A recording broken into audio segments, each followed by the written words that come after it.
La crisis económica que azota al mundo no tiene parangón, no tiene antecedente.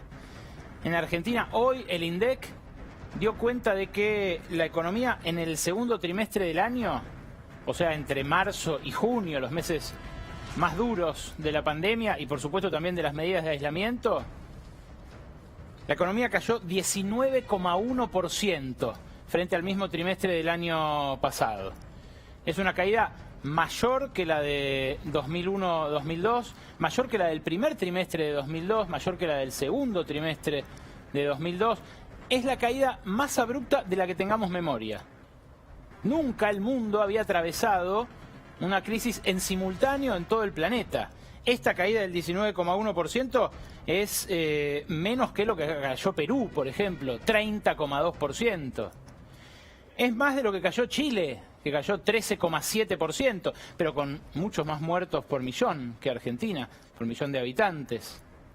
Es más de lo que cayó México, que también tiene más muertos por millón de habitantes, pero cayó 18,7% en su actividad económica. Es menos de lo que cayó Estados Unidos, que sufrió un desplome del 9,1%, pero que ya acumula más de 200.000 muertos. O sea, más muertos de los que tuvo en todas las guerras en las que participó en el siglo XX. Por ejemplo, por hacer una comparación.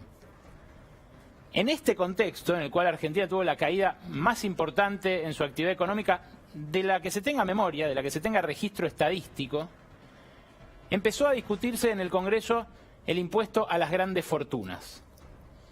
Un impuesto que, ustedes saben, venimos discutiendo aquí en Brotes Verdes desde apenas empezada la pandemia, cuando empezaron en otras partes del mundo a discutir también que los que más tienen aporten para solucionar esta crisis.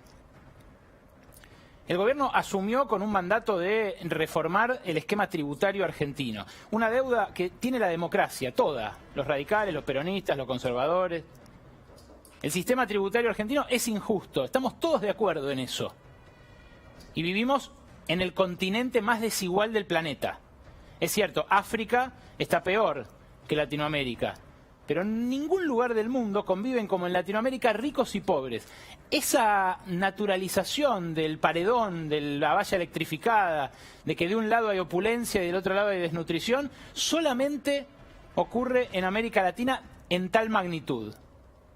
Cuando yo conocí hace 20 años vallas electrificadas en la capital de Guatemala, por ejemplo, nunca pensé que tan rápido las íbamos a ver acá, en los barrios acomodados. Bueno, si uno hiciera la progresión aritmética de esto, como hacen hoy los epidemiólogos con las cantidades de muertos y de infectados, tenemos que ese abismo de desigualdad va a ser mucho más grave para nuestros hijos y para nuestras hijas. Los que zafen, los que no sean pobres, los que no sean desnutridos, van a transitar el país con miedo. ¿Por qué? Porque van a tener una diferencia abismal con esos otros que van a esperar afuera del paredón. En ese contexto, la discusión del impuesto a las grandes fortunas es una gota en el océano, una cosquilla, pero la mezquindad que se está mostrando por parte del establishment y de la oposición, de una parte de la oposición, no toda, porque Roberto Lavagna, por ejemplo, va a aportar sus votos, el radicalismo en parte va a aportar sus votos también, el peronismo no oficialista también ha dicho que lo va a hacer. Pero la mezquindad de quienes dicen que ahuyenta inversiones, que 253 tipos pongan el hombro para superar esta situación, realmente no deja de sorprenderme. No deja de sorprenderme. Si no es ahora, ¿cuándo van a poner? Si no es en este contexto inédito, en esta crisis sin precedentes para toda la economía mundial, ¿cuándo va a estar presente ese magnate al que le gusta vivir en la Argentina, por un montón de razones, pero al que le parece mejor idea mantener su patrimonio afuera de la Argentina que en el lugar donde están sus hijos? Una vez un empresario me dijo, la patria de uno es donde uno entierra a sus muertos. Bueno, hoy estamos enterrando un montón de muertos, un montón de muertos. Más de 450 muertos por día, solamente por esta razón.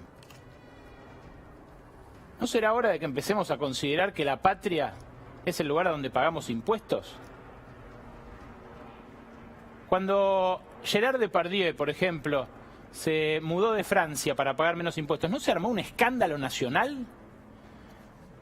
¿No es el mismo escándalo el que debería armarse cuando Marcos Galperín dice yo mejor vivo en Uruguay porque ahí me tratan mejor? Bueno, sí, es una de las preguntas que nos vamos a hacer hoy. Y vamos a aportar nuevamente información sobre esto, sobre el impuesto a las grandes fortunas. ¿Cuántos son? Exactamente cuánto aportarían en caso de que se aprobara. ¿Cuánto hay que tener para pagar el impuesto a las grandes fortunas? De esto vamos a hablar hoy. Vamos a hablar también, por supuesto, de Guillermo Dietrich, las investigaciones que nacieron en este programa y que se convirtieron en un gran dolor de cabeza para el exministro de Transporte.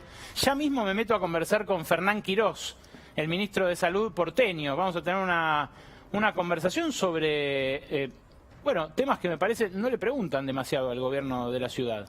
¿Es momento ahora de registrar aperturas, de avanzar con clases, por ejemplo, en las plazas? Bueno, vamos a conversar, por supuesto también vamos a hablar de las enfermeras, ayer reprimidas en la puerta de la legislatura. Va a venir un ratito Felipe Solá, el canciller de la Nación, en un día importantísimo para la Argentina en términos de sus relaciones internacionales, sus relaciones exteriores. Hoy el presidente Alberto Fernández debutó en la ONU.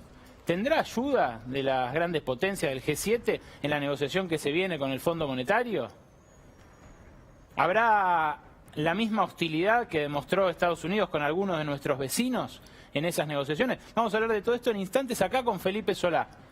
Quédate porque tenemos un programón hoy en Brotes Verdes, ¿eh?